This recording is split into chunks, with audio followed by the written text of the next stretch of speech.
అలవి పడుకుందాం. మీ బైబిళ్ళు పైకెత్తండి.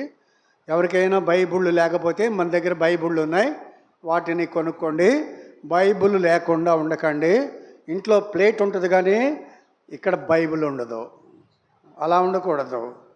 భలే భలే మాట, బంగారు మాట, బైబిల్లో మాట, యేసు పాడాలి. బంగారు మాట, బైబిల్లో మాట, యేసు మాట. నా జీవితాన నీ జీవితాన మరువాని మాట, యేసు మాట. నా జీవితాన నీ జీవితాన మరువాని మాట, యేసు మాట. భలే భలే మాట, బంగారు మాట, బైబిల్లో మాట, యేసు మాట. చాలా రండి.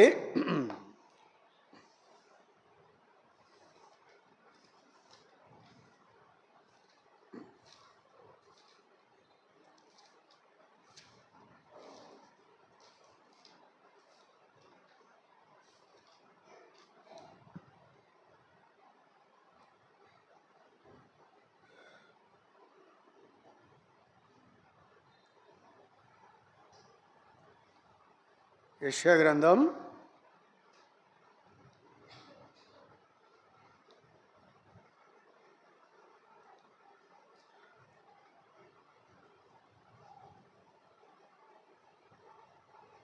1 నిర్గమకాండం తీయండి. నిర్గమకాండం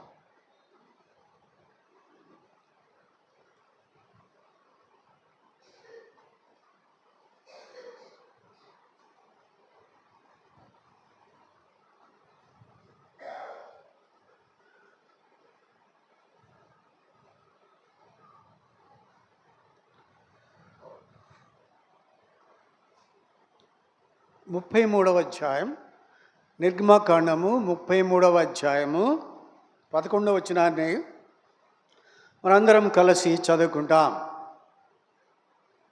33వ అధ్యాయం నిర్గమకాండం 11వ వచనాన్ని మనందరం కలిసి చదువుకుంటాం.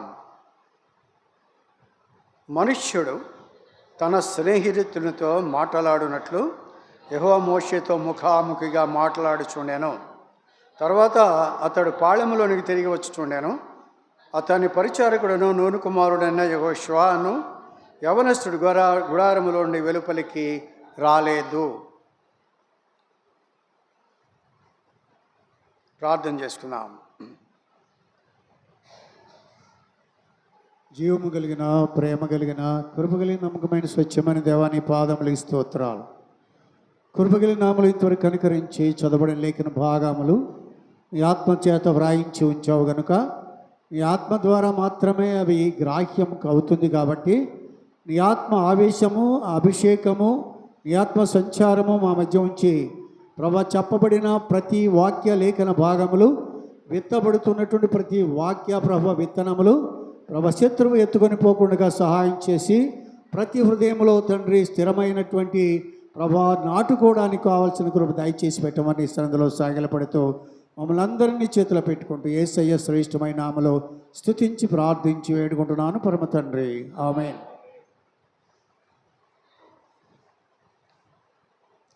ఇక్కడ చూస్తే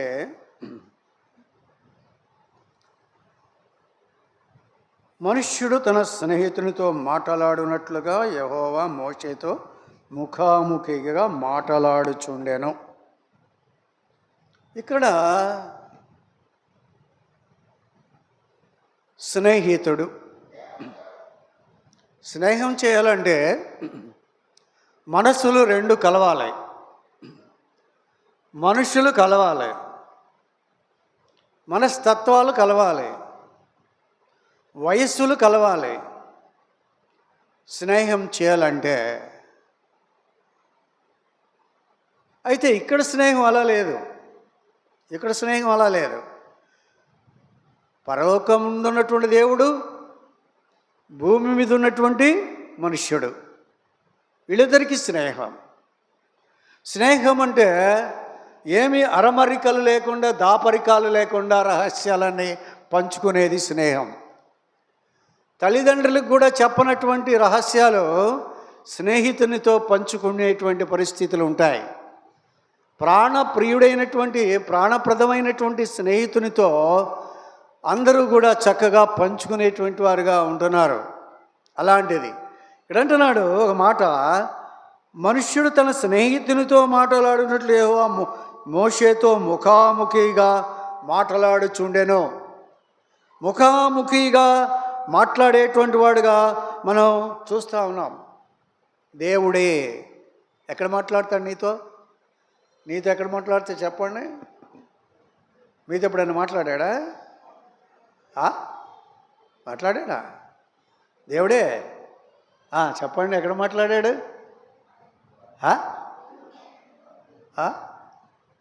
చెప్పండి, పర్వాలేదు. దేవుడు కదా, దేవుడి సంగతి కదా. మనుషుల సంగతి అయితే మెల్లిమెల్లిగా చెప్పుకోవాలి, కానీ దేవుడి సంగతి పెద్దగానే చెప్పచ్చు. వాక్యము ద్వారా మాట్లాడతాడు, రైట్. ఇంకా ప్రార్థన ద్వారా మాట్లాడతాడు. మాట్లాడటమే. పరలోకమందున్న నా తండ్రి అన్నావంటే ఆయన ఎక్కడ పరలోకంలో ఉన్నాడు, మహిమలో ఉన్నాడు, తేజస్సులో ఉన్నాడు, పాపము లేనివాడు, మరణము లేనివాడు, సూర్యచంద్రులు లేనటువంటి దేశం అది, పరలోక రాజ్యం. దేవదూతలు కోట్ల కొలదిగా ఉన్నారు.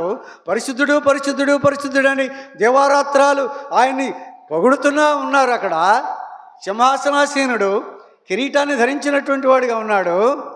అలాంటి వాడిని పట్టుకొని మట్టోడివి, మట్టిలో పుట్టినటువంటి వాడివి, మట్టిలో పుట్టిన దాన్ని తినేటువంటి వాడివి, మట్టిలో కలిసిపోయేటువంటి వాడివి నువ్వు ఆయన్ని పట్టుకొని పరలోకమందున నా తండ్రి అంటానికి ఎంత గట్స్ ఉండాలి, ఎంత ధైర్యం ఉండాలి, ఎంత ధైర్యం ఉండాలి, ఎంత కార్యము ముందు జరిగి ఉండాలి.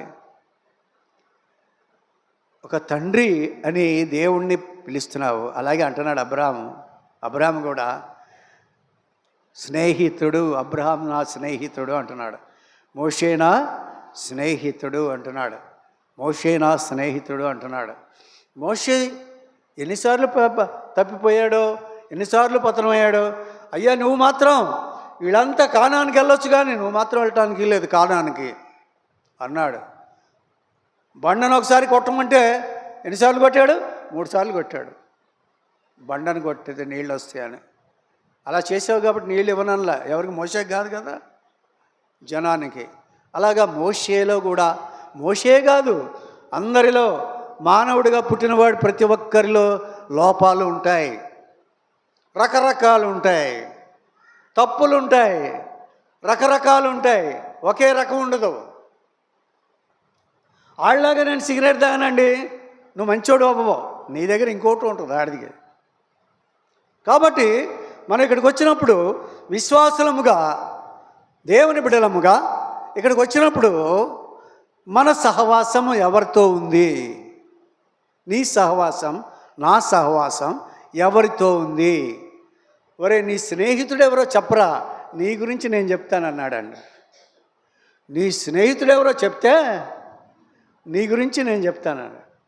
ఆడి క్యారెక్టర్ ఎలాంటిదో, ఆడి యొక్క పద్ధతి ఎలాంటిదో, నీ స్నేహితుడి పద్ధతి అది తెలిస్తే నువ్వు కూడా ఆడలాంటి వాడు అయితేనే సహవాసం చేస్తావు.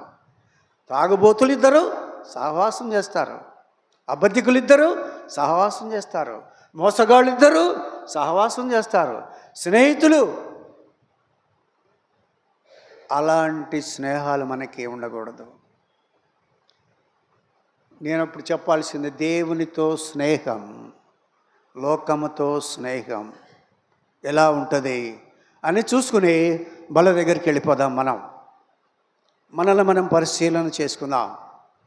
మన తప్పులను సరి చేసుకుందాం. మన తప్పులను అతిక్రమములను దాచిపెట్టువాడు వర్ధిల్లడు. వాటిని ఒప్పుకొని విడిచిపెట్టువాడు కనికరము పొందును. అతిక్రమాలు మనకి లేవా? ఉన్నాయి. దాన్ని ఒప్పుకోవాలి, దాచిపెట్టుకోకూడదు. ఒక పాట ఉంది,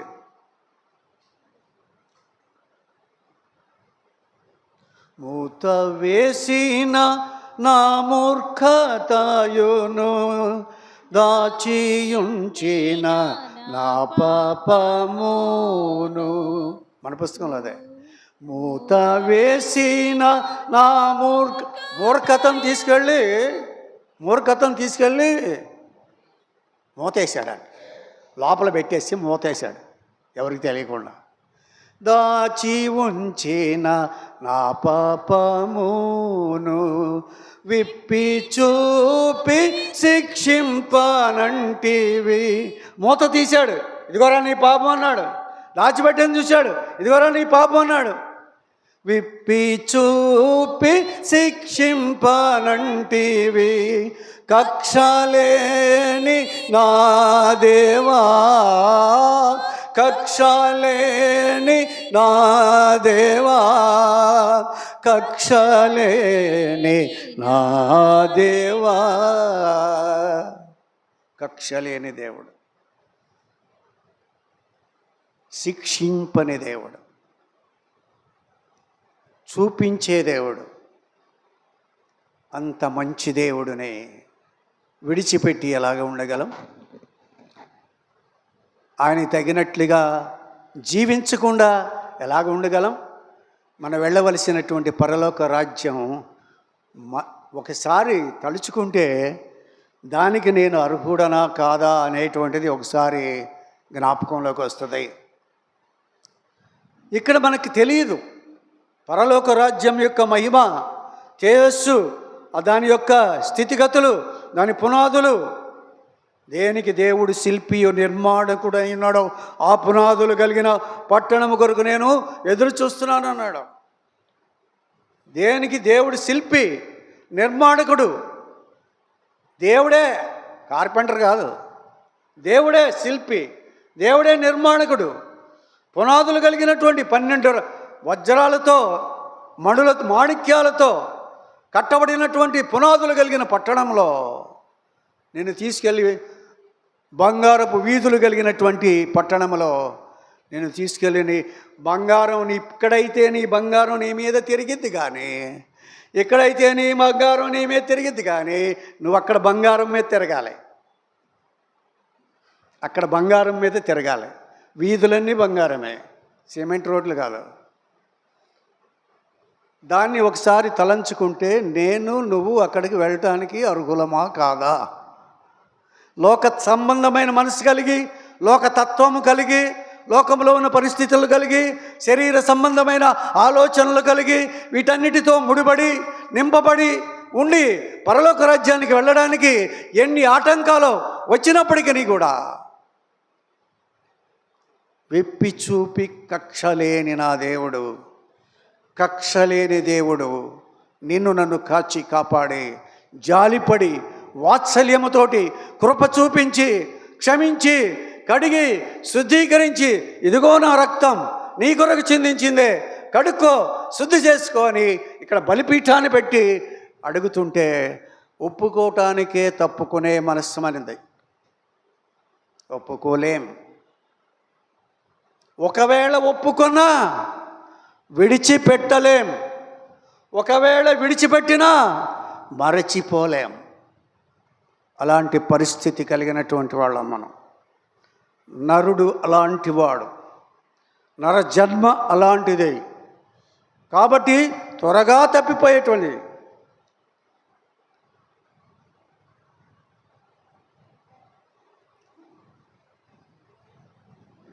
ఆరు 5 అంటాడు, ఆదికాండం 6:5లో, ఆదికాండం 6:5 అంటున్నాడు. ఏమంటున్నాడు? నరుల చెడుతనము భూమి మీద గొప్పదనియు, వారి తలంపులలోని ఊహంతయు ఎల్లప్పుడూ కేవలము చెడ్డదనియు, భూమి మీద నరుణ్ణి చేసినందుకు ఎంత సంతాపమునొందాడో, హృదయం గాయపరుచుకున్నాడు, సంతాపమునొందాడు. ఎందుకు చేశానురా ఈ నరుణ్ణి, ఇంత దౌర్భాగ్యుణ్ణి ఈ భూమి మీద ఎందుకు చేశాను అని ఆయన బాధపడుతున్నాడు. చాలామంది తల్లిదండ్రులు కూడా అంటారు, ఎందుకు కన్నానురా ఈ దుష్టుణ్ణి, వీడు నా మాటండు, వాళ్ళ అమ్మ మాటండు, ఊరు మీద బేకారులాగా తిరిగి వస్తాడు, సాయంత్రానికి ఒక పోట్లాట ఇంటి మీదకి తెచ్చి పెడతాడు, ఎందుకు పుట్టాడురా నాకీడు అని దేవుడు నిన్ను నన్ను అంటే ఎంత బాధ కలిగేది. కాబట్టి మనము జాగ్రత్తగా ఉండవలసినటువంటి వారముగా ఉన్నాం. ఎందుకని మాట్లాడుతున్నాడు అంటే 14వ వచనం చదవండి. నా సన్నిధి, అందుకు ఆయన 14వ వచనం 33 నిర్మాకాండం 33:14 అందుకు ఆయన నా సన్నిధి నీకు తోడుగా వచ్చును, నేను నీకు విశ్రాంతి కలుగ చేసేది అనగా మోషే నీ సన్నిధి రాని ఎడల ఇక్కడి నుంచి మమ్మల్ని తోడుకొని పోకము, నీవు మాతో కూడా లేకపోతే మేము వెళ్ళము, మీరు మాతో ఉండాలి. మాట్లాడుతున్నాడు, దేవుడితో మాట్లాడుతున్నాడు. కనపడుతున్నాడా దేవుడు? కనపడుతున్నాడా? కనపడతలేదు. స్వరం మాత్రమే వింటున్నాడు కానీ మనిషి ఆకారం కనపడట్లేదు. దేవుడు ఆకారం కనపడతలేదు, స్వరమే వింటున్నాడు, మాట్లాడుతున్నాడు. మోషే మోషే అన్నాడు, అబ్రహామా అబ్రహామా నీ కుమారుడు తీసుకుని వెళ్ళి బలివు అంటున్నాడు. సమూయేలు సమూయేలు అంటున్నాడు. అలా పిలుస్తున్నాడు, మనిషి కనపడట్లేదు. అలాంటి మహిమ కలిగిన దేవుడు నీకు స్నేహితుడిగా ఉండాలని ఇష్టపడుతున్నాడు. నీ షేర్ చేసుకోవాలనుకుంటున్నాడు. ఏదైతే పరలోక సంబంధమైన రహస్యాలు ఏవైతే ఉన్నవో, ఆ స్వాస్థ్యం యొక్క గొప్పతనం ఏమిటో, ఆయన ఉంచినటువంటి ఆ పరలోక పౌరసత్వం ఎంత గొప్పదో, ఆ నిత్యత్వం ఎంత గొప్పదో, ఆశీర్వాదం ఎంత గొప్పదో, దాన్నంతటినీ కూడా నీతో కలిసి మాట్లాడాలనుకుంటున్నాడు. ఆయన సహవాసం, స్నేహము, అలాగా స్నేహం కలిగి ఉండాలని ఆయన. మనకు కష్టం వచ్చినప్పుడు, మనకు బాధ కలిగినప్పుడు, దుఃఖము కలిగినప్పుడు, వేదన కలిగినప్పుడు, గుండె చెదిరినప్పుడు, బాగులేనప్పుడు నేను ఆదరించగలిగిన వాడు ఆయన ఒక్కడే. నేను ఆదరించగలిగినవాడు. పాస్టర్ గారు వస్తారు, లేకపోతే పెద్దలు వస్తారు, కాసేపు ఉండి ప్రార్థన చేస్తారు, వచ్చేస్తారు. కానీ నిత్యము నీతో కూడా ఉండి నిన్ను ఆదరించగలిగినటువంటి వాడు, నిన్ను తోడుగా ఉండగలిగిన వాడు. నేను ఎన్నడూను నిన్ను విడవను, ఎడబాయను, ఎన్నడు నేను కునుకను నిద్రపోను. నేను కునికేవాడిని కాదు, నిద్రపోయేవాడిని కాదు, నిన్ను విడిచిపెట్టేవాడిని కాదు, ఎడబాసేవాడిని కాదు, నీతోనే ఉంటా, నువ్వు నాతోనే ఉంటేనే నేను వెళ్తాను అంటున్నాడు. ప్రభు మనతో ఉన్నాడా? ప్రభు మనతో నడుస్తున్నాడా? నడిస్తే నీ మానవత్వం ఏమన్నా ఆయన గాయపరుస్తుందా? నీ అలవాట్లు ఏమైనా ఆయన్ని గాయపరుస్తున్నాయా? ఆదరించవలిగించిన వాడు దేవుడు. 41వ అధ్యాయం తీయండి. యెషయా గ్రంథం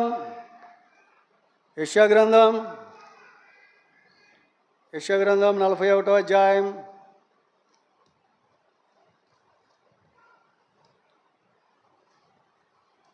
8. నా సేవకుడైన ఇశ్రాయేలు నేను ఏర్పరచుకొని యాకోబు. నా స్నేహితుడైన అబ్రహాం ఎవరు? అబ్రహాం ఎలాంట? నా స్నేహితుడైన అబ్రహాము. భూదిగంతము నుండి నేను పట్టుకొని దాని కొనల నుండి పిలుచుకొని వాడా, నీవు నా దాసుడవనియు నేను నిన్ను ఉపేక్షింపక ఏర్పరచుకుంటున్నాను నేను నీతో చెప్పి ఉన్నాను. ఇక్కడి నుంచి అంటున్నాడు. చూడండి, అన్నాడు, నీకు తోడై ఉన్నాను. నీకేమై ఉన్నాను? తోడుగా ఉంటాను నేను. మంచి స్నేహితుడు తోడుగా ఉంటాడు. తోడై ఉన్నాను, భయపడకము, భయపడొద్దు. నేను నీ దేవుడు. ఇప్పుడు నువ్వు కలవరాల్లో ఉన్నప్పుడు, చిక్కుల్లో ఉన్నప్పుడు, సమస్యలతో సతమతమైపోయేటప్పుడు దేవుడు అంటున్నాడు భయపడొద్దు, భయపడొద్దు. నేను నీ దేవుడనై ఉన్నాను, దిగులు పడకము, నేను నిన్ను బలపరుతును, నీకు సహాయము చేయవాడను నేనే, నీతి అను నా దక్షిణ హస్తముతో నిన్ను ఆదుకుంటున్నాను. నీతి అనే నా దక్షిణ హస్తముతో అంటున్నాడు. ఇంకో చోట అన్నాడు రక్షణార్థమైన దక్షిణ హస్త బలాన్ని నీకు చూపిస్తానంటున్నాడు. ఆదుకునేవాడు దక్షిణ హస్త బలం. ఆ దక్షిణ హస్తంలో ఎన్నున్నాయి? 7 నక్షత్రాలు ఉన్నాయి. దక్షిణ హస్త బలం. ఒక చేతిలో 7 నక్షత్రాలు పట్టుకోగలిగినటువంటి చెయ్యి ఉందంటే ఆ చెయ్యి ఎంత పెద్దది. అందుకని అన్నాడు ఆకాశము నా సింహాసనము, భూమి నా పాదం. మనం ఎక్కడున్నాం ఇప్పుడు? పాదాల దగ్గర ఉన్నాం. పాదాల దగ్గర ఉన్నాం. పెద్దలు ఏం చేశారు? తమ కిరీటములను ఆయన పాదముల యొద్ద పడవేసి నీకే మహిమ ఘనత ప్రభావములు చెల్లెనుగాక, మాకు కాదు యెహోవా, మాకు కాదు అని వాళ్ళు కిరీటాలు పాదాల దగ్గర వేసారంట. కిరీటాలు ఎక్కడ ఉంటాయి? తల మీద ఉంటాయి. పాదాల దగ్గర అంటే ఏంటి? నా తల నీ పాదంతో కూడా పనికిరాదు, సమానం కూడా కాదు. పాపాత్మురాలైన స్త్రీ ఏం చేసింది? ఆయన పాదములను తన తల వెంట్రుకలతో తుడిచింది. తల పాదము సమానము కూడా కాదు. ఆయన పాదాల దగ్గర సాగిలపడి సాష్టాంగపడి దేవుని మహిమపరచవలసినటువంటి వారంగా ఉన్నావు. నీ ప్రార్థన జీవితం ఏమిటి? నీ ప్రార్థన ఎంతవరకు జీవిస్తున్నావు? ప్రార్థనతో జీవిస్తున్నావు? జాగ్రత్తగా ఉండాలి. మనం సహవాసము కలిగి ఉండాలి. ఎవరితో సహవాసం? నీ సహవాసం ఎవరితో? చూడండి, యాకోబు 2:3, యాకోబు 2వ అధ్యాయం 23, యాకోబు 2వ అధ్యాయం. కాబట్టి అబ్రహాము దేవుని నమ్మెను, దేవుని నమ్మెను. మైక్లో చదవాలి. అది అతనికి నీతిగా ఎంచబడెను అను లేఖనము నెరవేర్చబడెను. మరియు దేవుని స్నేహితుడని అతనికి పేరు కలిగెను. ఏం పేరైంది అబ్రహాంకి? దేవుని స్నేహితుడు.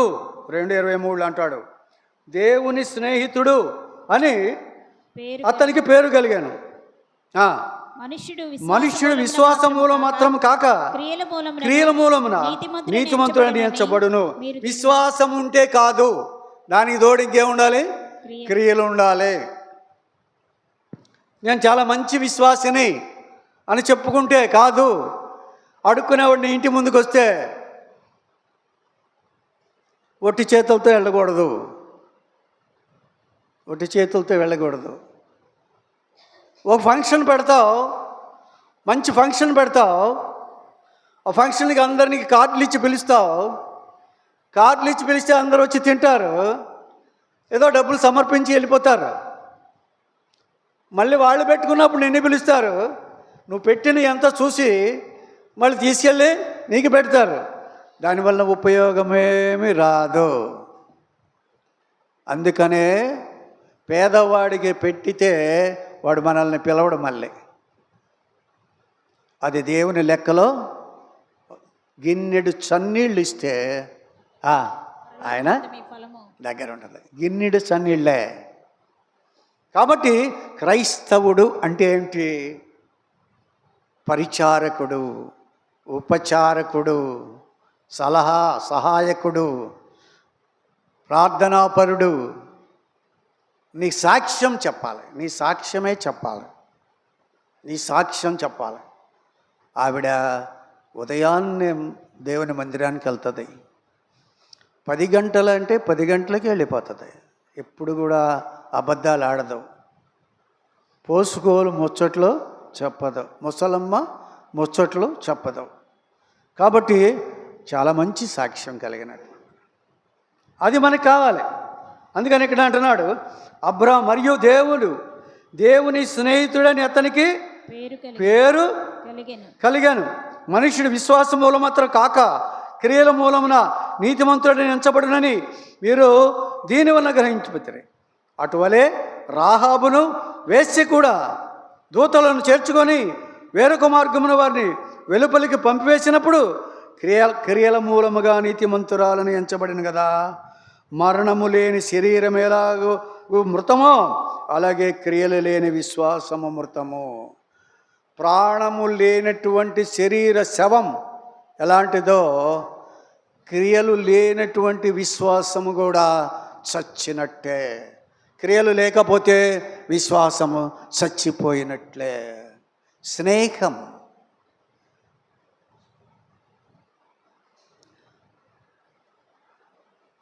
ఒక చిలుక చీమ స్నేహం చేస్తున్నాయి.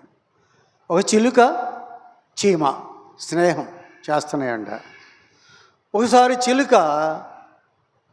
ఒకసారి జాగ్రత్త వినాలి, అటు ఇటు తిరగకూడదు, అటు ఇటు చూడకూడదు. చిలుక కొమ్మ మీద ఉంది. ఒక వేటగాడు వచ్చి బాణం వేయటానికి చూస్తున్నాడు. వేటగాడు బాణం వేయబోతే చీమ చూసింది. చీమ చూసి, అయ్యో నా స్నేహితుడైనటువంటి చిలక చచ్చిపోద్ది ఇప్పుడని మెల్లగా చెక వెళ్ళేసి వేటగాడు నేల మీద ఉన్నాడు,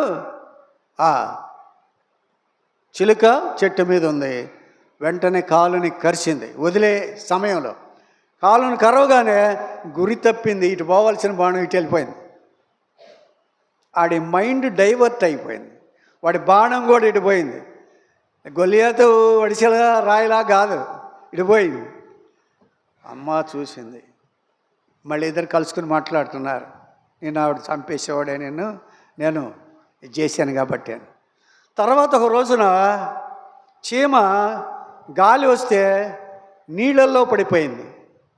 నీళ్ళల్లో పడిపోతే దానికి దిక్కులేదు, అలా చచ్చిపోద్ది. తర్వాత పైన ఉన్నటువంటి చిలుక చూసింది, అయ్యో చీమ నీళ్ళలో పడిపోయింది, ఏం చేయాలా అని చెప్పేసి ఒక ఆకు తుంచి చీమ దగ్గర పడేటట్లుగా వేసేసింది. మెల్లగా అది ఆకు మీదకెక్కి ఆ గాలికి మెల్లగా ఒడ్డుకు చేరింది. ఆత్మలేని పురుగులకి పక్షులకి ఇంత ప్రేమ ఏడిస్తే నీకు నాకు దేవుని ప్రేమ ఎంత ఉండాలి? దేవుడిచ్చినటువంటి ప్రేమ ఎంత, తను తాను అర్పించుకున్నటువంటి ఆ ప్రేమను రుచి చూచినటువంటి మనలో ఎంతవరకు ప్రేమ నిలిచి ఉంది? ప్రేమ ఏమనుందా? మొదట నీకుండిన ప్రేమ నీవు వదిలితివని నీ మీద ఒక తప్పు నేను మోపవలసిన. మొట్టమొదటి బాగానే ఉన్నావు, అయితే ఇప్పుడు బాగలేదు. ఎందుకని? ప్రేమ పోయింది. ఎందుకు పోయింది? అక్రమము విస్తరించుట చేత అనేకులలో ప్రేమ చల్లారిపోతుందండి. అక్రమం వస్తుంది, క్రమం లేదు. ఏంది క్రమం? ఎన్నిసార్లు చెప్పు. 10ంటికే మందిరం అంటే 10:30కి 11కి ఏమి లేదు. దీన్ని ఏమంటారు? క్రమం లేదంటారు. దాన్ని ఇంకో మాట ఏమంటారు? అక్రమం అంటారు. అక్రమము ఎక్కువైతే ప్రేమ చల్లారిపోద్ది. ఇంటి దగ్గర వస్తువుల మీద ఉన్న ప్రేమ మందిరానికి వచ్చేటువంటి ప్రేమ లేదు. అక్కడ ప్రేమ ఎక్కువైంది, ఇక్కడ ప్రేమ తక్కువైపోతుంది. ఎందుకని? లోక ప్రేమ ఎక్కువైపోయింది, లోకంలో ఉన్న ప్రేమ ఎక్కువైపోయింది. బ్రతుకు మీద ప్రేమ ఎక్కువైంది, బిడల మీద ప్రేమ ఎక్కువైపోయింది. వీళ్ళందరూ మనతో వస్తారా? నా భార్య అంటే మేము వెళ్ళామా? ఎవరంతటి వాళ్ళే, ఎవరి ఆత్మకి వాళ్ళే. ఒట్టిదే ఇదంతా మాయలోకం. ఈ లోకాన్ని నమ్మి, వీటన్నిటిని నమ్మి నిత్యమైన సత్యమైన ప్రభు చేతిని విడిచిపెట్టావంటే మొదటి ప్రేమ కంటే భయంకరమైనటువంటిది మనకు కనపడుతుంది. కాబట్టి దేనికైతే ఒప్పుకొని వచ్చామో, ఎంతకాలమైందో మనం వచ్చి దానికి తగినట్లుగా జీవించలేకపోతే ఈ జీవితము వ్యర్థమే. ఎప్పుడు బుటుక్కుమంటావో తెలియదు. రాలిపోయేటువంటి పువ్వు లాంటి జీవితం, ఎండిపోయే గడ్డి లాంటి జీవితం, సాగిపోయే నీడలాంటి జీవితం, పైకి పోయే ఆవిరి లాంటి జీవితం, అంతకంటే ఏమీ లేదు. దానికోసం తాపత్రయం, ప్రయాసం, దేవుని మందిరం లేకుండా ఉండడం, ప్రార్థన జీవితం లేకుండా ఉండడం, ఇవన్నీ కూడా విశ్వాస విషయంలో తగ్గిపోవడానికి కారణం. క్రియలు లేని విశ్వాసం మృతం. దైవ భక్తి కలిగినటువంటి క్రియలు లేని విశ్వాసము మృతం. కాబట్టి ఏదో ఆదివారం పోతే పోద్ది అనేటువంటిది కాదు, ఏదో సంవత్సరానికి ఒకసారి 31st నైట్కి పోతే సరిపోద్ది అనేటువంటిది కాదు. నిత్యము ఎల్లప్పుడూ దినదినము దేవునితో సహవాసం కలిగి ఉండాలి. వాక్యముతో సహవాసం, దేవునితో సహవాసం, దేవుని ఆత్మతో సహవాసం కలిగి ఉండాలి. లేకపోతే కష్టమే. కాబట్టి చూడండి, యాకోబు గ్రంథం 4:4 చదువు. వ్యభిచారిణులారా, ఆ, ఈ లోక స్నేహము ఈ లోక స్నేహము దేవునితో వైరమని మీరు ఎరుగరా? దేవునితో వైరమని మీరు ఎరుగరా? అది ఈ లోకంతో నువ్వు స్నేహం చేస్తే దేవునికి విరోధి అవుతావు. ఏమవుతావు? విరోధివి. లోకముతో నువ్వు స్నేహం చేస్తే దేవునికి విరోధివి, శత్రువువి. ఎందుకని? లోకములో ఉన్నదంతయు శరీరాశ, నేత్రాశ, జీవపు డమ్మము. ఇవి తండ్రి వలన కలిగిన కావు, లోక సంబంధమైనవే. ఈ లోక సంబంధమైన స్నేహం మంచిది కాదు. కాబట్టి దేవునితో స్నేహము కలిగి ఉండడం మంచిదా? లోకముతో స్నేహము కలిగి ఎక్కువసేపు ఎక్కడుంటాం? ఎక్కువసేపు 6 రోజులు లోకంలో ఉంటాం. 7వ రోజు ఇక్కడికి వచ్చి, 7వ రోజు అంటే రోజుకి 24 గంటలు, 24 గంటలు కూడా ఉండాం. 3 గంటలు ఉండటానికి చాలా భయమైన పని, కష్టం, చాలా కష్టం. అటు కాసేపు ఇటు కాసేపు అలా చేసి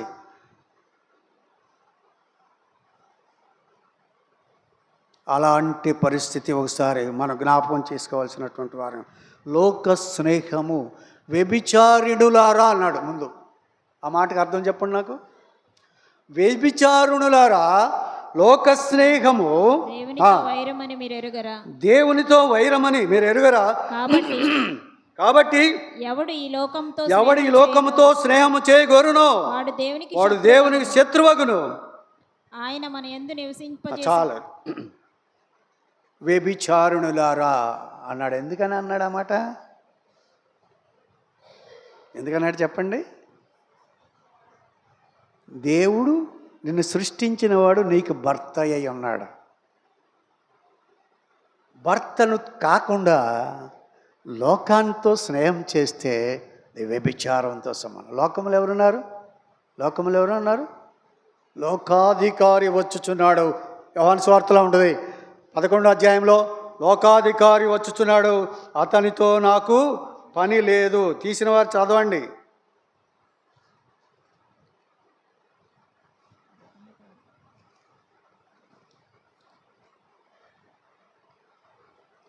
కాదు, 14:30. ఇకను మీతో విస్తరించి మాట్లాడను. ఈ లోకాధికారి వచ్చుచున్నాడు. యేసు ప్రభు అంటున్నాడు, ఈ లోకాధికారి వచ్చుచున్నాడు, నాతో వానికి సంబంధం ఏమీ లేదు. నాతో అతనికి సంబంధం లేదు. లోకాధికారి. సాతాను సింహాసనం వేసుకున్న స్థలములలో మనం ఉంటున్నాం. ఈ సింహాసనం ఎవరిది? లోకం ఎవరిది? ఇప్పుడు చెప్పండి. లోకం ఎవరిది? సాతానుది.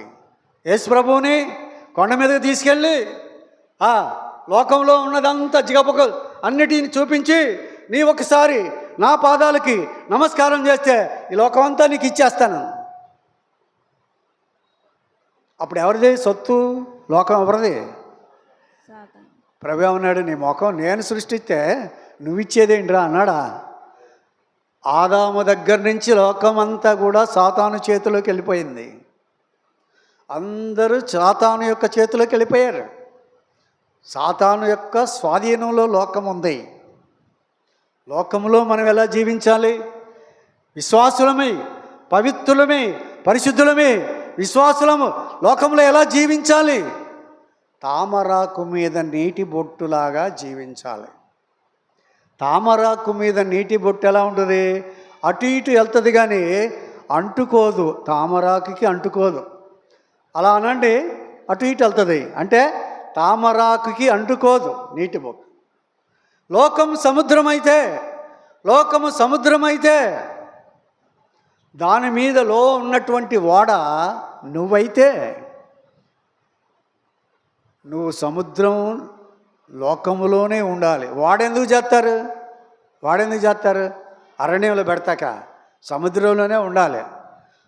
ఓడ సముద్రంలోనే ఉండాలి. అయితే సముద్రము ఓడలోకి రాకూడదు. సముద్రం ఓడలోకి వస్తే మునిగిపోద్ది. ఎక్కడైనా కన్నం పడింది అనుకోండి ఏమైద్ది? మునిగిపోద్ది. ఓడ సముద్రంలోనే ఉండాలి. సముద్రంలో నీరు ఓడలోకి రాకూడదు. నువ్వు లోకములోనే ఉండాలి. లోకములో ఉన్నది నీలోనికి రాకూడదు. కాబట్టి వైరం, లోకమునకు దేవునికి వైరం ఉంది. నువ్వు లోకాన్ని ఎక్కువ ప్రేమిస్తున్నావా? లోకంతో స్నేహం చేస్తే దేవుని స్నేహం ఉండదు.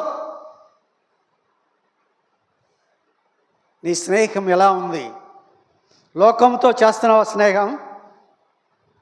కాబట్టి దీని గురించి 2 మాటలు చెప్పుకుందాం రండి. మత్తయి సువార్త 16:26. మత్తయి సువార్త 16:26. ఒక మనుష్యుడు లోకమంతయు సంపాదించుకొని, ఒక మనుష్యుడు లోకమంతా సంపాదించుకొని తన ప్రాణమును పోగొట్టుకుంటే అతనికి ఏమి ప్రయోజనము? వాడికి ఏం ప్రయోజనం? ఒక మనుష్యుడు లోకమంతా సంపాదించుకున్నాడంట. ఇటు చూడండి, లోకమంతా సంపాదించుకున్నాడు, ఆఖరికి ఏం చేశాడు? ప్రాణాన్ని పోగొట్టుకున్నాడు. వాడికి ఏం ప్రయోజనం లోకంతో? లోకమంతా ఆడదే. సంపాదించుకున్నాడు, ప్రాణం పోయింది. నరుని ప్రాణము ఇక్కడ పోయేదే కానీ ఉండేది కాదు. ఏది సంపాదించినా అది విడిచిపెట్టవలసినదే. ఏమని చెప్పాడు? నేను దిగంబరినై ఈ లోకమునికి వచ్చాను, దిగంబరిగానే ఈ లోకానికి నుంచి వెళ్ళిపోతాను. యెహోవా ఇచ్చాను, యెహోవా తీసుకొని పోయాను, యెహోవా నామమునకే స్తుతి కలుగునుగాక అన్నాడు. మనకి ఈ లోకములో ఏమీ లేదు. ఏమైనా ఇచ్చాడా? మంచిదే. అబ్రహాం చాలా ఆస్తిపరుడు, అబ్రహాం చాలా ధనవంతుడు. ఆయన దగ్గర ఎంతమంది పని చేస్తున్నారంట? 318 మంది దాసదాసీలు ఉన్నారంటే ఎంత పనివాడు! ఎన్ని పశువులు, ఎన్ని గొర్రెలు, మేకలు, మందలు, సస్యశ్యామలమైనటువంటి పరిస్థితి ఉంది. చాలా ఆస్తిపరుడు. అయితే మనస్సు ఎక్కడ ఉండేది? దేవుడి మీదే ఉండేది కానీ ఆస్తి మీద ఉండేది కాదు. ఆయన ఎక్కడికి నివసించినా 3 ఉంటాయి ఆయన. ఆ 3 ఏంటంటే, ఒకటి గుడారం. 10 నిమిషాల్లో గుడారం వేయచ్చు, గుడారం. రెండోది బలిపీఠం ఉంటుంది. మూడోది ప్రార్థన. ఈ 3 ఆయన కాపాడుతూ ఉంటాయి. ఒక ధనవంతుడు ఉన్నాడంట, వాడు చాలా ప్రార్థనాపరుడు. వాడి ఇంటికి కన్నం వేయాలని ఒకడు వెళ్ళాడు. వెళ్ళైతే చూస్తే ఒకడెవడో తిరుగుతున్నాడు, కాపలా కాస్తున్నాడంట. ఆ ఇంటి చుట్టూ కాపలా కాస్తున్నాడంట. రోజు వెళ్తున్నాడు, రోజు కాపలా కాస్తున్నాడు. ఒకరోజు లేడు, కాపలా కాసేవాడు లేడు. ఈ దొంగోడు వెళ్ళాడు. చూస్తే నా సంగతి అడిగి తెలిసినట్టుంది, ఈడేడో దాక్కొని ఉంటాడు అని ఆడు ఏం చేశాడంటే దొంగతనానికి వెళ్ళలా. రోజు తిరిగేవాడు, ఆ రోజు లేడు. ఏట్రా అని చెప్పేసి తెల్లారి ఆ ఇంటి ఆయన దగ్గరికి వెళ్ళిపోయాడు దొంగోడు. అయ్యా, రోజు కాపలా పెట్టేవాడు కదా ఒకడిని, మరి రాత్రి ఏంటి ఎవరిని పెట్టలేదు ఏంటి అన్నాడు. కాపలా ఏంటి అన్నాడు. రోజు కాపలా ఒకడు తిరుగుతున్నాడే, నీ ఇంట్లో దొంగతనం చేయాలని చానాల నుంచి తిరుగుతున్నాను నేను. రోజు తిరిగేవాడు ఒకడో, ఈరోజు రాత్రి ఎవడో లేడు, అడేమన్నా ఊరికెళ్ళాడు ఏంటి సంగతి అని అడిగాడు. ఆయన అన్నాడు, రాత్రి ప్రార్థన చేసుకోకుండా పండుకున్నాను నేను. రాత్రి ప్రార్థన చేసుకోకుండా పండుకున్నాను, దేవుని దూత కాపలా లేదు. ఏ రోజైతే నువ్వు ప్రార్థన నిర్లక్ష్యం చేస్తావో శత్రు సాతానుడు దాడి చేస్తాడు నీ మీద. ప్రార్థన చాలా ప్రాముఖ్యమైనది. మన సంఘంలో చాలామంది ప్రార్థనా పరులు ఉన్నారు, చాలామంది ప్రార్థన చేసేటువంటి వారుగా ఉన్నారు, ప్రార్థన కూడికలకు వచ్చేటువంటి వారుగా ఉన్నారు, అన్ని సంఘాలని ఎత్తిపట్టేటువంటి వారుగా ఉన్నారు. ఆ సంఘంలో వాళ్ళు బాగోలేదు, ఈ సంఘంలో వీళ్ళు బాగోలేదు, వాళ్ళ సంఘంలో సమస్యలు ఉన్నాయి, వారి కుటుంబంలో సమస్యలు ఉన్నాయి, ఆ 4 సంఘాలను ఎత్తిపట్టేటువంటి వాళ్ళు ఉన్నారు. దేవునికి వందనాలు. ఇంకా ఎక్కువ మంది ప్రార్థనా పరులు సైన్యం వలె రావాల్సినటువంటి వారుగా ఉన్నారు. కాబట్టి లోకమంతయు సంపాదించుకొని తన ప్రాణమును పోగొట్టుకుంటే వాడికి ఏమీ ప్రయోజనము లేదు.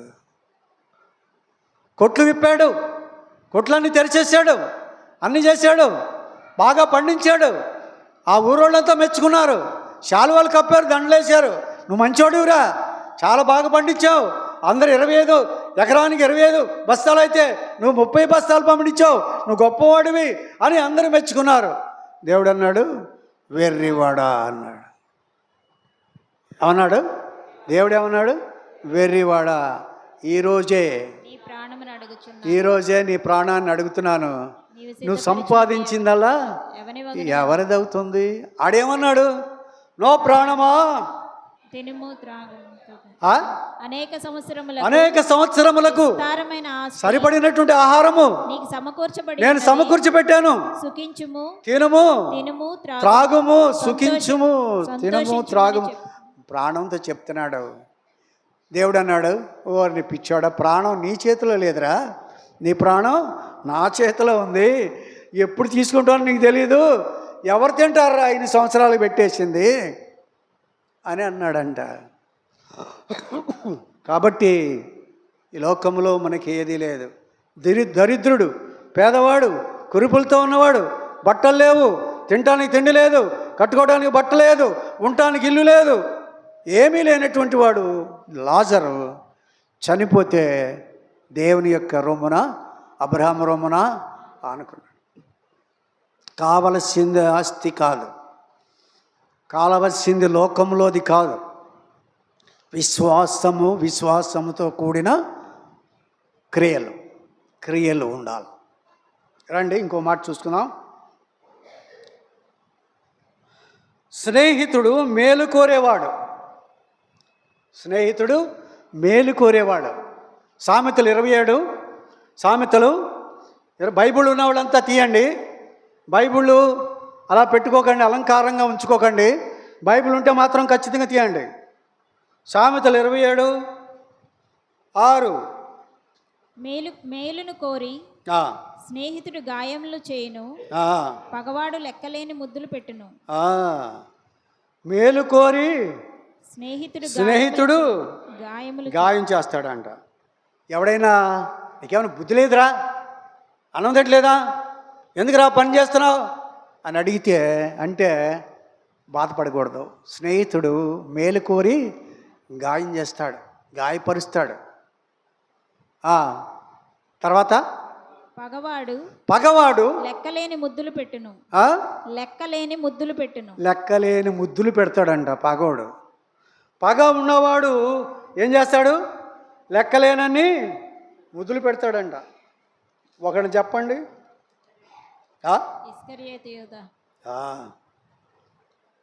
ఎవరు? యూదా ఇస్కరియోతు. పగవాడు ముద్దులు పెట్టి ఏమంటాడు? పగవాడు ముద్దులు పెట్టి ఏమంటాడు? నీకు శుభము కలుగునుగాక అంటున్నాడు. ముద్దు పెట్టి ఏమంటున్నాడు? నీకు మత్తయి 26:48, మత్తయి 26:48. ఆయనను అప్పగించువాడు నేను ఎవరిని ముద్దు పెట్టుకుందునో నేను ఎవరిని ముద్దు పెట్టుకుంటానో ఆయనే యేసు ఆయనను పట్టుకోండి అని చెప్పి గుర్తు చెప్పి ఆ వెంటనే యేసునొద్దకు వచ్చి బోధకుడా నీకు శుభమని చెప్పి ఆయనను ముద్దు పెట్టుకొనెను. అది ముద్దు పెట్టుకున్నాడంట. ఇలాంటి ముద్దులు కూడా ఉంటాయి, ఇలాంటి ప్రేమలు కూడా ఉంటాయి. మానవ జీవితంలో చాలా విలక్షణమైనటువంటి ప్రేమ. మొన్న ఎక్కడ విన్నాను నేను, ఇద్దరు ఫ్రెండ్స్ ఉన్నారండి. ఇద్దరు ఫ్రెండ్స్ ఉంటే ఆ ఫ్రెండ్ ఇంటికి వెళ్తూ ఉండేవాడు. ఆ తర్వాత ఆయన భార్యతో సహవాసం కుదిరింది. ఫ్రెండ్ భార్యతోటి అక్రమ సంబంధం. తర్వాత వాడు ఆవిడితో కలిసి తన స్నేహితుణ్ణి, ప్రాణ స్నేహితుణ్ణి ముక్కలుగా నరికి భయంకరమైన స్థితిలో పారేసినటువంటి వాడుగా ఉన్నాడు. ఇది స్నేహమా? దీన్ని స్నేహం అంటామా? ఇలాంటిది స్నేహమా? లోకంలో ఉన్నటువంటి స్నేహం ఎలా ఉంది? మన స్నేహం అయితే దేవునితో ఉంది. దేవునితోనే మన స్నేహం. చదవండి ఆ మాట. మన సహవాసం అయితే 1 యోహాను 1:3 చదువా. 1:3 తీయండి, అందరు తీయండి.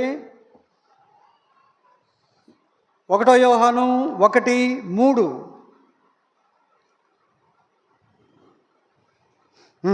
మాతో కూడా మీకును సహవాసము కలుగునట్లు మేము చూచిన దాన్ని వినేదాన్ని మీకును తెలియజేస్తున్నాము. మన సహవాసం అయితే తండ్రితో కూడాను ఆయన కుమారుడైన యేసుక్రీస్తుతో కూడాను ఉన్నది. ఎలా ఉండాలి మన సహవాసం? ఎవరితో ఉండాలి? తండ్రి అయిన దేవునితో సహవాసం ఉండాలి. యేసు ప్రభువుతో కూడా సహవాసం ఉండాలి. అంటే అర్థమేంటి? వాక్యము ధ్యానిస్తూ ఉండాలి, ప్రార్థన చేస్తూ ఉండాలి, ఆరాధనలో పాల్గొంటూ ఉండాలి, కృతజ్ఞతాస్తుతులు చెల్లిస్తూ ఉండాలి, ఆరాధిస్తూ ఉండాలి, ప్రార్థిస్తూ ఉండాలి, విజ్ఞాపనలు చేయాలి. వీటన్నిటిని చేస్తూ ఉంటే ఆయనతో నీకు కనెక్షన్ ఉన్నట్లుగా ఉంది. ఆయనతో నీకు కనెక్షన్, ఆయనతో నీకు స్నేహం, తండ్రితో స్నేహం, కుమారునితో స్నేహం. ఇది లేకపోతే చెప్పుకుంటూ ఉంటాం. మనం ఏమని చెప్పుకుంటూ ఉంటాం? నేను విశ్వాసినండి, దేవుని బిడ్డనండి అని చెప్పుకుంటూ ఉంటా. మేము పాపం చేయమండి అని చెప్పుకుంటూ ఉంటాం మనం. చూడండి ఏమని చెప్పుకుంటామో. 6 ఆయనతో కూడా సహవాసము గలవారమని చెప్పుకొని చీకటిలో నడిచిన ఎడల మనం అబద్ధమాడుచు సత్యమును జరిగింపకుందుము. అది చెప్పుకుంటామంట. ఏమని చెప్పుకుంటాం? ఆయనతో సహవాసము కలిగిన వారము అని చెప్పుకుంటాం. ఆయన నా స్నేహితుడు అని చెప్పుకుంటాం కానీ ఆయన వెలుగులో ఉన్నట్టు నువ్వు వెలుగులో ఉండవు. నువ్వు చీకట్లో ఉంటావు. నువ్వు చీకట్లో ఉండి ఆయన వెలుగులో ఉంటే సహవాసం ఎలా అవుతుంది? చెప్పుకోవటానికే, అది చెప్పుకోవటానికే, బయట చెప్పుకోవటానికే. కానీ ఆ చెప్పుకున్న దానిలో సత్యం ఉండట్లేదు. ఆయనతో సహవాసము కలిగి ఉన్నానని చెప్పుకుంటూ నువ్వు చీకటిలో నడుస్తూ ఉంటే అది ఎలా అవుతుంది? 8వ వచనం.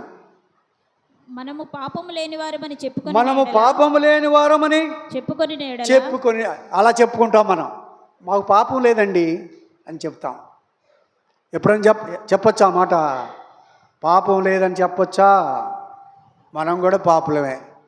మారు మనస్సు పొందక ముందు పాపులమి.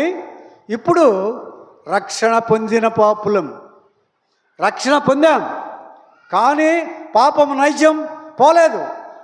ఆ శరీరంలోనే ఉన్నాం, ఆ లోకంలోనే ఉన్నాం, ఆ సాతాను అక్కడే ఉంది. ఎప్పుడైనా శోధించబడతాం. కాబట్టి మనం చెప్పుకుంటాం కానీ దానికి తగినట్లుగా ఉండాలి. పాపం లేదని చెప్పుకుంటాము కానీ మనలను మనమే మోసపుచ్చుకుంటున్నాం. మరియు 1 యోహాను ఇక్కడ చూడండి, మళ్ళీ ఇంకో మాట అంటాడా, తర్వాత 10వ వచనం, మనము పాపము చేయలేదని చెప్పుకుని నీడలా ఆయనను అబద్ధకునిగా చేస్తాం, మనలో సత్యం ఉండదు. మనము పాపము లేదు అని చెప్పుకున్నట్లేదు. పోయిన ఆదివారం బల దగ్గరికి వచ్చావు కదా, పరిపూర్ణంగా కడుక్కుని శుద్ధి చేసుకున్నావు కదా, మళ్ళీ ఇప్పుడు వచ్చావెందుకు బల దగ్గరికి? ఈ వారం రోజుల్లో పాపం నీ వెంట పడింది. ఈ వారం రోజుల్లో నువ్వు కలుషితం అయిపోయావు. ఈ వారం రోజుల్లో పాపిమైపోయావు, మలినమైపోయావు. మళ్ళీ బల్ల కావాల్సి వచ్చింది నీకు. అది తత్వం. విశ్వాసివే, పరిశుద్ధుడివే, నీతిమంతుడివే, అయినా కూడా ఈ లోకం నిన్ను అలా బతకనివ్వదు.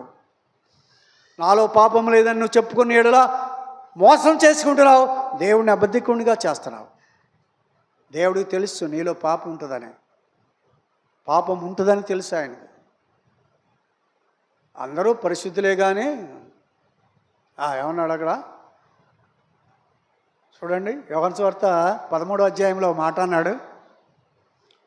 యోహాను సువార్త 13వ అధ్యాయంలో ఇలాగే బల్ల పంచుతున్నాడు. ఆయన బల్ల పంచేటప్పుడు ఆ సంఘం అంతా అందరు ఉన్నారు. మీరును పవిత్రులు యేసు అతన్ని చూచి స్నానం చేసిన వాడు పాదములు తప్ప మరేమీ కడుక్కొనక్కర్లేదు, అతడు కేవలము పవిత్రుడైను. మీరును పవిత్రులు కానీ మీలో అందరూ పవిత్రులు కారనెను. మీరు పవిత్రులే కానీ మీరందరూ పవిత్రులు కాదని. మీరు పవిత్రులే, పరిశుద్ధులే, నీతిమంతులే, కానీ అందరు కాదు అని యేసు ప్రభు అన్నాడు. ఎందుకని? ఇస్కారియోతు యోధా ఒకడు ఉన్నాడు అక్కడ. సాతాను అప్పటికే వాడిలో ప్రవేశించి ఉంది. ఇస్కారియోతు యోధాలో పాపము అప్పటికే ప్రవేశించి ఉంది. కాబట్టి మీరు పరిశుద్ధులే కానీ అందరూ పరిశుద్ధులు కాదన్నాడు. మనలో ఎలా ఉన్నా మనం ఒకసారి పరిశీలన చేసుకోవాలి. నిన్ను నీవే పరిశీలన చేసుకోవాలి. నన్ను నేను పరిశీలన చేసుకోవాలి. లేకపోతే మనం ఇక్కడ కూర్చోలేము. కాబట్టి ఇంకో మాట చూద్దాం. జకర్యా గ్రంథం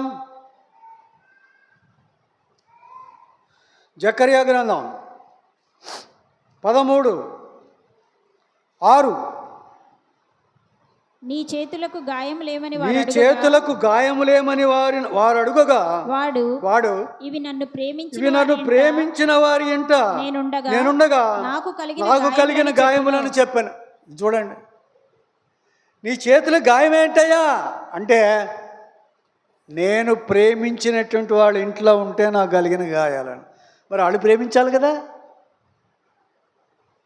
మనల్ని ప్రేమించి మన కొరకు మరణిస్తే ఆయన చేతులకు గాయాలైన. నేను ప్రేమించిన వారి ఇంట్లోకి వెళ్తే ఈ గాయాలైనాయి. దేవుడు మనల్ని ప్రేమించి మన ఇంటికి వస్తే గాయాలు చేసి పంపించేటువంటి తత్వం కలిగినటువంటి వాళ్ళం మనం. భయంకరమైనటువంటి పరిస్థితులు కలిగినటువంటి ఈ లోకంలో మనం ఎలాగా జీవించాలో ఒకసారి చూసుకోవాల్సినటువంటి వారంగా ఉంటున్నాం. ఇంకా 2 మాటలు చెప్పి ముగిస్తాను. స్నేహితుడంటే సంతోషపెట్టేవాడు, దుఃఖపెట్టేవాడు కాదు. స్నేహితుడంటే సంతోషపెట్టేవాడే కానీ దుఃఖపెట్టేవాడు కాదు. యోహాను సువార్త 3:29 పెండ్లి కుమార్తె గలవాడు పెండ్లి కుమారుడు పెండ్లి కుమారుడు అయితే నిలువబడి పెండ్లి కుమారుని స్వరము వినడి స్నేహితుడు ఆ పెండ్లి కుమారుని స్వరము విని మిక్కిలి సంతోషించును. ఈయన సంతోషము పెండ్లి కుమార్తె గలవాడు పెండ్లి కుమార్తె గలవాడు పెండ్లి కుమారుడు. ఆ పెండ్లి కుమారుని యొక్క స్వరము వినే స్నేహితుడు మిక్కిలి సంతోషిస్తాడండి.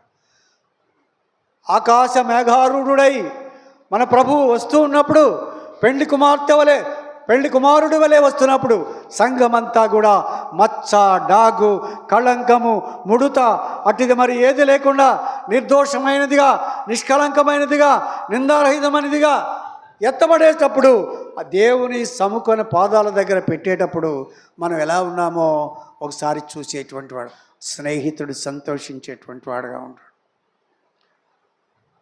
కాబట్టి దేవుడు మన కోసం వచ్చినప్పుడు మనం ఎత్తబడేటువంటి వారంలో ఉన్నామా లేదా ఒకసారి చూద్దాం. 27 సామెతలు 27 సామెతలు 27:9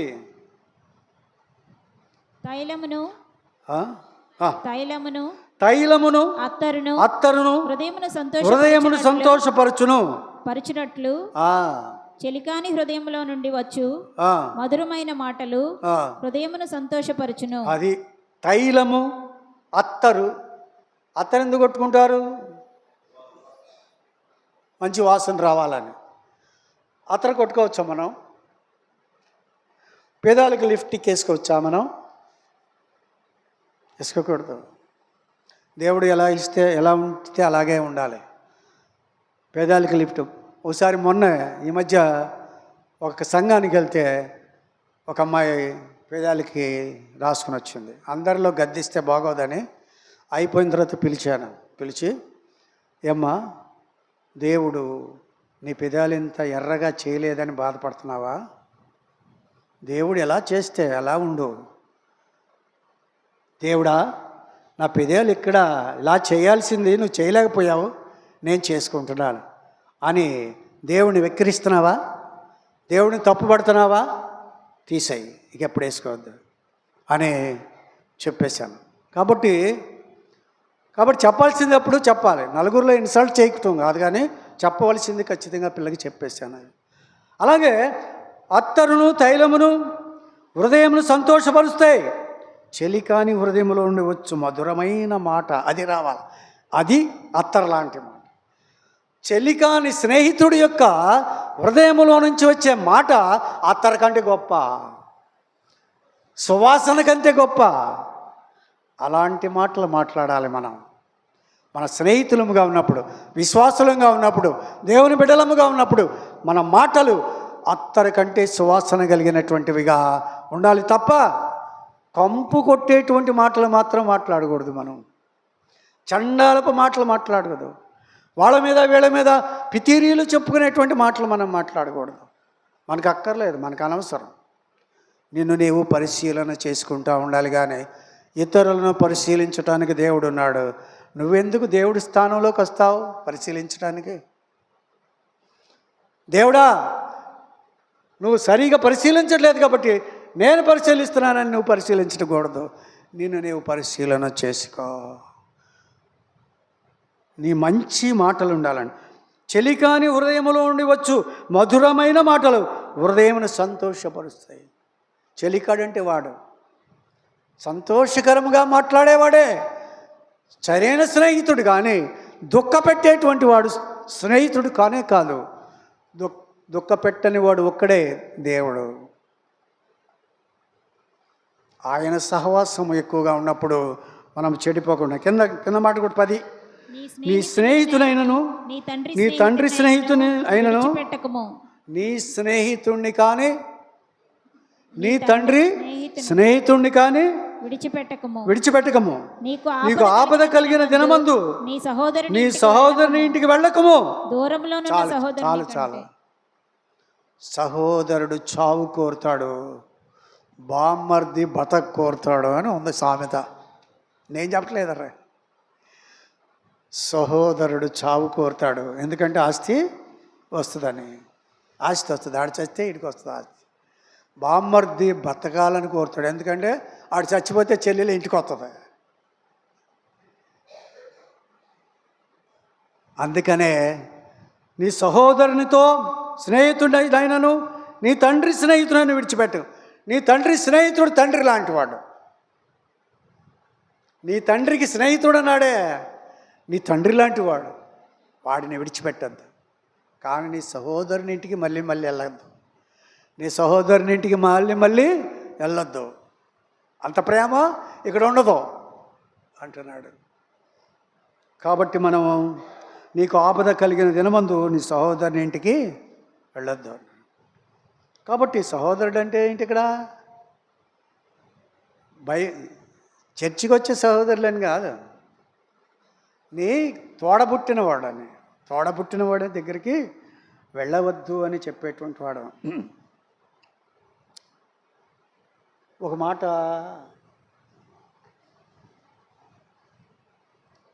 సౌలు రాజు దావీదును చంపాలనుకుంటున్నాడు.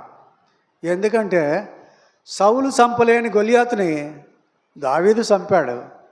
అప్పుడు స్త్రీలందరూ అన్నారు, 1000 కొలది సౌలు రాజుకు, 10,000 కొలది దావీదుకి అన్నాడు. 10,000 అంటారేంటి రాజు? నేనైతే ఆడేవాడో ఆ పిల్లోడిని పట్టుకొని 10,000 అంటారేంటని కక్ష పెంచుకున్నాడు, చంపాలనుకుంటున్నాడు. అయితే సౌలు కుమారుడు మంచి స్నేహితుడు దావీదుకి. నా తండ్రి నిన్ను చంపబోతా ఉన్నాడు, జాగ్రత్తగా ఉండని చెప్పాడు. ఎవడని చెప్తాడా? నువ్వు రాజు అవుతావు అంటున్నాడు. రాజకుమారుడు రాజు అవ్వాలి, కానీ దావీదుని రాజుని చేయాలంటున్నాడు ఆయన. స్నేహం అలా ఉంది. ఒకసారి కత్తి బల్లెం విసిరితే అప్పుడు తప్పించుకుంటాడు. అది తలుపుకు తగిలి అక్కడే ఉండిపోద్ది. ఆ విధముగా చాలాసార్లు ఆయన తప్పించినటువంటి అవన్నీ తప్పించినటువంటి వాడు. కానీ ఒకసారి అంటాడు ఒక మాట, ఆ మాట చదివి ముగించేస్తాను.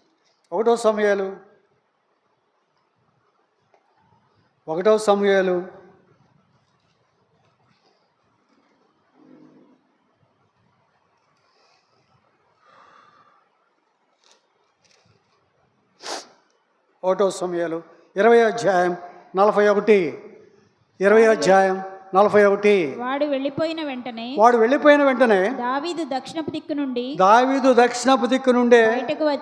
బయటికి వచ్చి 3 మార్లు సాష్టాంగ నమస్కారం చేసిన తర్వాత వారు ఒకరినొకరు ముద్దు పెట్టుకొనుచు ఏడ్చుచుండిరి. ఇలాగుండగా దావీదు మరింత బిగ్గరగా ఏడ్చెను. అంతట యోనాతాను యెహోవా నీకును నాకును మధ్యను, నీ సంతతికి నా సంతతికి మధ్యను ఎన్నటెన్నటికి సాక్షిగా నుండును గాక అన్నాడు. యోనాతాను దావీదు వెళ్ళిపోతున్నారు, ముద్దులు పెట్టుకున్నారు, విడిపోతున్నారు. ఒక మాట అనుకున్నారు, దేవుడు నీ సంతానానికి నా సంతానానికి సాక్షిగా ఉండును గాక అన్నాడు. అందుకే దావీదు రాజు అయిపోయిన తర్వాత సౌలు కుటుంబంలో ఎవడైనా మిగిలి ఉన్నాడా తీసుకురండి అంటే మెఫీబోషెతు అనేటువంటి కుంటివాడు ఒకడు దొరికితే వాడిని తీసుకొస్తే రాజకుమారులలాగా తీసుకెళ్ళి తన యొక్క భోజనపు బల్ల మీద కూర్చోబెట్టి, చచ్చిన కుక్కలాంటి వాడినైనా నన్ను ఇంతగా ఆదరిస్తున్నావయ్యా అని మెఫీబోషెతు అంటే నిన్ను బట్టి కాదు, నీ తండ్రి అయిన యోనాతానును బట్టి అతడు నా ప్రాణాన్ని కాపాడాడు, నేను నీ ప్రాణాన్ని కాపాడుతున్నానని అతన్ని తీసుకుని వెళ్ళి భోజనపు బల్ల దగ్గర ఏమలా చేసి పెట్టాడని అది చదవండి. 2 సమూయేలు ఒక్క మాట చదువుదాం. 9వ అధ్యాయం 11వ వచనం. 9-11. నా ఏలినవాడగు రాజు తన దాసునికి ఇచ్చిన ఆజ్ఞను అంతటి చొప్పున నీ దాసుడినైన నేను చేసేదనని సీబా రాజుతో చెప్పెను. కాగా మెఫీబోషెతు రాజకుమారులలో ఒకడైనట్లుగా రాజు బల్ల యొద్దనే భోజనము చేయుచుండెను. అంతకుముందు ఏ మాట అన్నాడు? ఒక మాట అన్నాడు చూడండి, చచ్చిన కుక్క వంటి వాడనైనా. 8, అతడు నమస్కరించి చచ్చిన కుక్క వంటి వాడనైనా నా ఎడల నీవు దయ చూపుటకు నీ దాసుడను నేను ఎంతటి వాడును అనేను. కాబట్టి అలాంటి పరిస్థితుల్లో కూడా ఫ్రెండ్షిప్ అనేటువంటిది మేలు చేసింది కానీ కీడు చేయలేదు. ఎవరికైనా సరే మేలు చేయండి, మేలు చేయటం చేత కాకపోతే మానుకోండి, కానీ కీడు మాత్రం చేయకండి. మేలు చేయడం చేత కాకపోతే మేలు చేయకండి, కానీ కీడు మాత్రం ఒక విశ్వాసిగా, ఒక పరిశుద్ధుడిగా, ఒక దేవుని బిడ్డగా నువ్వు ఈ ప్రవర్తన దేవుడు చూచేటువంటి వాడుగా ఉన్నాడు. కాబట్టి నీ సహవాసం ఎలా ఉందో ఒకసారి చూసుకొని బల్ల దగ్గరికి వెళదాం. రండి, బల్ల దగ్గరికి వెళదాం. రండి, అందరూ తల వంచండి, తలలు వంచండి.